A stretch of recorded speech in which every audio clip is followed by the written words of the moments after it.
शुरुआत मैं करूंगा अनिल सिन्हा साहब से, और अनिल सिन्हा साहब से शुरुआत करने के पहले जो राहुल गांधी ने अपनी प्रेस कॉन्फ्रेंस में एक दृश्य दिखाया है, मैं चाहूंगा कि वो दृश्य देश भी देखे। हालांकि देखा हुआ ये था वो दृश्य।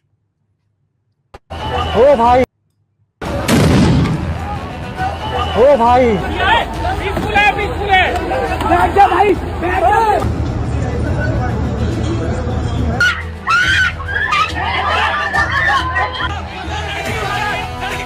वो बेहोश पेशेंट के ऊपर चढ़ के गए, उन्हें डंडा मारा मेरी आंखों के सामने। और अब हम डॉक्टर्स हैं, हम शांति से हेल्प करने आए थे, हम नारे भी नहीं लगा रहे थे। उन्होंने बोला तुम्हें बुलाया किसने, डंडे मारे उन्होंने हमें। बंदूक से फायर किया गया और इसके शरीर में जो आपको दिख रहे हैं ये बंदूक के छर्रे हैं।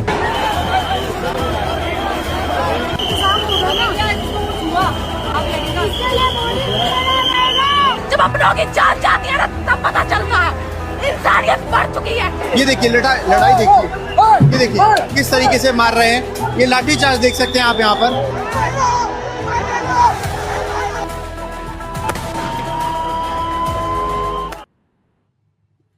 अनिल सर, ये दिखाया गया है, आप ही से शुरू करता हूं। राकेश जी जुड़े, राकेश जी बहुत बहुत स्वागत, और डॉक्टर उत्कर्ष सिन्हा जुड़ेंगे। सारा कुछ सामने है देश के, लेकिन बचाओ बचाओ और बचाओ। राहुल गांधी ने जो अभी डिमांड्स की हैं वो उन्होंने कह दिया कि भाई मैं इसकी परवाह नहीं करता कि मेरे खिलाफ वो लोग क्या करना चाहते हैं। और युवा जो उबला हुआ है, देश जो उबल रहा है, भीड़ जो जुट रही है, 22 मेट्रो स्टेशन आज भी बंद करने पड़े। सरकार निरंतर भाग रही, कह जरूर रही चर्चा के लिए तैयार, लेकिन कैसे वो तैयार हुई? वो जो डिमांड है ऐसी क्या है धर्मेंद्र प्रधान, कौन सा ऐसा वो कि क्यों नहीं आप देश के एक जो मानस है उसको समझ पा रहे हैं? सब पर आपकी शुरुआती एक टिप्पणी अनिल सिन्हा साहब। नहीं देखिए वो क्या है, इसमें कई चीजें समझने के लिए समझना चाहिए। एक तो पहले से ही कांग्रेस एनएसयूआई मूवमेंट कर रही थी इसके खिलाफ, नीट पेपर लीक के मामले को लेकर के। और पेपर लीक के मामले को लेकर के उन्होंने कई जगह शिक्षा पूरा सिस्टम के बारे में ही उन्होंने कई प्रदर्शन किए, और उसको किस तरह से उन्होंने लाठी चलाई, और उसके बाद उन पर लाठी चार्ज के साथ साथ वाटर कैनन सब कुछ थे, वो सब पब्लिक डोमेन में है। तो एक तो मूवमेंट पहले से चालू था, विपक्ष भी काफी मुखर था। इस बीच में कॉकरोच पार्टी आई। कॉकरोच जनता पार्टी के बारे में लोग एक चीज ध्यान में नहीं समझ रहे हैं कि कॉकरोच जनता पार्टी जो आई वो सिर्फ एजुकेशन के मुद्दे पर नहीं आई थी। वो जो कमेंट किया था युवाओं पर, बेरोजगारों पर, उसको काउंटर करने के लिए, कल्चरल काउंटर सटायर के लिए, नाम मतलब सटायर के तरीके से वो उस पे आया। उसने बाद में ये नीट पेपर लीक का मामला अपने हाथ में ले लिया और इसको एक ऑर्गेनाइज्ड मूवमेंट में बदलने की कोशिश कर रही है। तो ये समझना चाहिए कि ये पेपर जो आपने जंतर मंतर पर परसों देखा, उसको ये नहीं समझना चाहिए कि ये पेपर लीक नीट का, उसमें 1% छात्र भी नहीं था।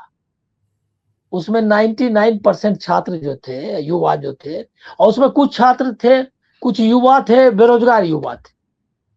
तो ये पूरा यूथ का एक तरह से एक्सप्रेशन है जो होपलेसनेस है, जिस तरह की मतलब धांधली है एजुकेशन मतलब एग्जामिनेशन सिस्टम में, और कोई भविष्य नहीं है।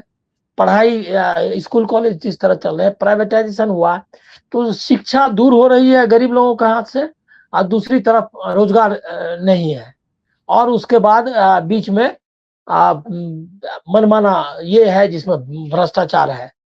तो ये सब के विरुद्ध में युवा आए।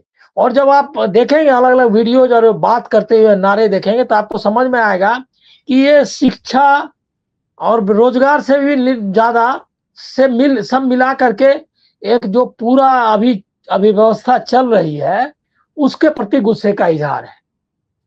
तो उसको यहाँ लिमिट नहीं करना चाहिए। एक तरह से जो 14 साल में 12 साल में इन्होंने डेमोक्रेसी को हाईजैक कर लिया है, उसको लिमिट कर दिया है, उसको वापस लाने के लिए लोग आए। वो भले ही लोकतंत्र का नारा अभी एग्जैक्ट नारा नहीं लगाया उन्होंने, आए नीट पेपर लीक के मामले में बात करने लगे, एजुकेशन सिस्टम के बारे में, बेरोजगारी के बारे में, लेकिन ये है असल में लोकतंत्र को रिक्लेम करने का आंदोलन जो कि दिखाई दिया। और सबसे बड़ी बात है कि इतने उकसावे के बाद भी लोगों ने, हिंसक नहीं हुई भीड़। तो इसीलिए लोग जो इसको बताते हैं, मैं इसका विरोध करता हूं कि लोग बताने लगते हैं कि ये जेन जी का आंदोलन है, और बांग्लादेश में आपने कैसे देखा है, आपने नेपाल में कैसे उनके यहाँ कोई ट्रेडिशन नहीं, बड़ा स्ट्रॉन्ग ट्रेडिशन जो ये क्या कहते हैं लोकतंत्र का नहीं है। वो अभी इंस्टीट्यूशन बिल्डिंग में ही लगे हुए थे। बांग्लादेश से जब जब ट्राई करता है इंस्टीट्यूशन बिल्ड करने का लोकतंत्र का, बीच में टूट जाता है। और नेपाल की भी वही हालत है। भारत में जो आजादी के आंदोलन के समय से ही एक पक्के लोकतंत्र का, जो कि कई मायनों में दुनिया के बाकी हिस्सों से ज्यादा प्रोग्रेसिव, ज्यादा आगे बढ़ा हुआ था। पहली बार से एक साथ सबको मताधिकार ये कहीं किसी देश ने नहीं दिया हिंदुस्तान के अलावा। ये भारतीय संविधान की ये क्या कहते हैं अचीवमेंट जिसको कहते हैं वो है। दूसरा, महिलाओं को वोट का अधिकार एक साथ पहली बार मिला। इंग्लैंड वगैरह में आते आते पूरा अधिकार देते थे 1919 या 21 में उनको। माफी चाहूंगा, ये चीजें तो आप बता रहे हैं बिल्कुल है ही, लेकिन अभी जो हालात जिस तरह के, और अभी तो क्या कर रहे हैं कि राहुल गांधी का जो कदम था वो अलोकतांत्रिक था, कहा नितिन नवीन। मैं आ रहा हूं, आपको जरा इसको पर्सपेक्टिव में मैं रख रहा था। वो आप समझिए कि ये सारा कुछ जो मतलब ये लोकतंत्र का एक्सप्रेशन जो ये आरोप लगा रहे हैं कि इसमें यहाँ तक नैरेटिव चला रहे हैं कि बाहर से, पाकिस्तान से, और फिर क्या कहते हैं जो छात्र नहीं थे और उसका जानबूझ करके करने वाला, मतलब इस टाइप से एक तरह साजिश षड्यंत्र, ये सब मामला नहीं है। जो लोकतंत्र की जड़ें गहरी है यहाँ, और उसके हिसाब से लोगों ने एक्सप्रेस किया अपने को। इतने के बाद जो मैं पॉइंट बता रहा था कि इतने के बाद भी यहाँ एक संपत्ति का नुकसान नहीं हुआ। वो इलाका कौन सा है? वो इलाका सबसे जो नर्व सेंटर है हिंदुस्तान का, संसद है, स्टेट बैंक ऑफ इंडिया का, क्या कहते हैं पंजाब नेशनल बैंक का, LIC का, सबके हेडक्वार्टर्स हैं सारे। वो सारा इलाका जो है, ये जो देश के जो सबसे जरूरी महकमा है सबका वहां, किसी ने एक कांच भी नहीं फोड़ा, ये बात बताने का। तो ये जो ट्रेनिंग है अहिंसक लोकतांत्रिक शांतिपूर्ण आंदोलन का, वो मेंटेन किया उन्होंने।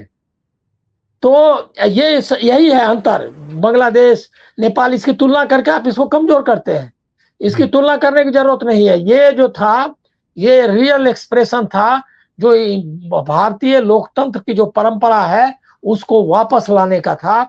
उसके विपरीत ये प्रधानमंत्री लोग आ रहे हैं और ये सुरक्षित निकाले गए, ये नैरेटिव चला है। क्या मनमोहन सिंह इससे बड़ा मतलब इससे बड़ा नहीं, लेकिन इसी कई दिनों का बहुत ताकतवर रामलीला मैदान और जंतर मंतर दोनों पे अन्ना हजारे का हुआ। कभी मनमोहन सिंह भागने की का सवाल नहीं पैदा लेता है। साथ में वो उन्होंने ये किया, उनको अपने लोग भेजे, डेलीगेशन गया मंत्रियों का, उन्होंने आकर के कहा, मतलब घोषित किया कि भाई हम सुनने के लिए तैयार हैं। ये अंतर है। तो ये चाहते थे, देखिए क्या है, इसको आप समझना चाहिए लोगों को। ये डेमोक्रेसी को ऑटोक्रेसी के ये में क्या कहते हैं ढांचे में फिट करना चाहते हैं। मतलब डेमोक्रेसी रहेगी, लगी रहेगी, आपके पास संसद है, कोर्ट है, सारे इंस्टीट्यूशंस है, लेकिन वो उसके चारों तरफ एक घेरा लोहे की दीवार जो है रहेगी। उसी लिमिटेड डेमोक्रेसी चलानी है। वो विस्फोट हो गया, वो लिमिटेड वगैरह नहीं। लोग जो है जैसे डेमोक्रेसी ऐसे चलती है, चला है। राहुल गांधी का एंट्री जो है वो एक गेम चेंजर है इस लिहाज से कि अभी तक नैरेटिव क्या चल रही थी कि कॉकरोच जनता पार्टी में और ये में मतभेद है। कॉकरोच जनता पार्टी कोशिश कर रही थी। देखिए इसमें संदेह की पूरी गुंजाइश है कि कॉकरोच जनता पार्टी और जो संसद मार्च है दोनों में कोई मतलब दोनों का एक नहीं मानना चाहिए। कॉकरोच जनता पार्टी के लोगों को जिस तरह से लाया, उन्होंने बिठाया, उनका 2 बंदा जाकर के बैठ गया, क्या कहते हैं, JP नड्डा के घर पे, और वहां जाके दरिया दे रहा, किसने कहा उसको, कौन कहा, अभी तक लोग नहीं, लेकिन रेस्ट्रेन लोगों ने रखा है। ये ऐसा या बाकी SFI या SF, ये नहीं इन पे आरोप लगा रहे हैं, लेकिन ये बात तो बनती है कि किससे पूछ करके गया था वो। तो ये उनके सोनम वांगचुक की जो ताजा चिट्ठी कुछ हुई है, आई है बाहर, उसमें तो स्पष्ट कह रहे हैं कि हमें आश्वस्त किया है कि हम धर्मेंद्र प्रधान को हटा देंगे, आपका जो बच्चे मारे गए उनको, उनकी चिट्ठी भी ताजी हुई। तो ये चीजें क्या कहती है, इसको कैसे आप डिकोड कीजिए? नहीं, ये डिकोड करने के कुछ नहीं है। वो बताना चाहते हैं, वो नकली विपक्ष तैयार करना चाहते हैं उनके जरिए, जो नहीं हो सकता है। वो जो है ILOP, जो कि ऑथराइज्ड है इंडिया के हर एक नागरिक के बारे में बोलने के लिए, संविधान उसको नियुक्त किया है, क्योंकि जो सरकार के पास लोगों का आवाज पहुंचाने के लिए वो बकायदा अधिकृत आदमी है, उससे हम बात नहीं करेंगे। हम सोनम वांगचुक से बात करेंगे और उसको बताएंगे कि हम इस्तीफा देंगे या नहीं, आश्वासन। ये क्या है? ये है नकली विपक्ष तैयार करने का, कि हम जो चाहते हैं वही विपक्ष हो। अरे तुम चाहने वाले कौन हो भाई? उसको तो देश ने बनाया है विपक्ष का नेता। विपक्ष का नेता का अर्थ ही होता है कि विपक्ष जो है, जो भी सरकार में नहीं है, उस सब का प्रतिनिधि है वो। चाहे कोई पार्टी हो, कोई नागरिक हो, सबका प्रतिनिधि राहुल गांधी है। ये तो बनाया है, जैसे तुम प्रधानमंत्री है पूरे देश का, आप है प्रधानमंत्री, उसी तरह वो पूरे देश का विपक्ष का नेता है। वो थोड़े उसका उस अधिकार को उसी हैसियत से गया था मिलने। लेकिन ये जो है तानाशाही का देखिए रवैया, कि जब वो विपक्ष का नेता वहां बैठा हुआ है तो उनको खुद आना चाहिए था मिलने के लिए। अरे रामदेव और अन्ना हजारे से मिलने के लिए सीनियर मिनिस्टर्स कपिल सिब्बल, प्रणब चौधरी, ये प्रणब मुखर्जी, चिदम्बरम, ये सब उनसे बातचीत करते थे।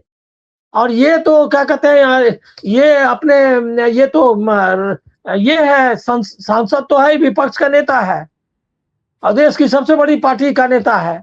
उससे हम नहीं मिलेंगे, उससे हमारा मंत्री नहीं, एक जूनियर मिनिस्टर जाएगा। ये सब है क्या कि ये सब है लोकतंत्र को नीचा दिखाने का, लोकतांत्रिक जो संस्थाएं हैं उसको मतलब उसको महत्व नहीं देने का। हम संसद में बात नहीं करेंगे। और आप बताइए, अभी पूरा जो भी कवर किया है संसद, उसको मालूम है कि जब संसद चल रहा हो तो सरकार का स्टेटमेंट या कोई सरकारी फैसला उस संसद में बताना है। वो बाहर में मन की बात नहीं करनी है, वो नहीं है, परंपरा नहीं है।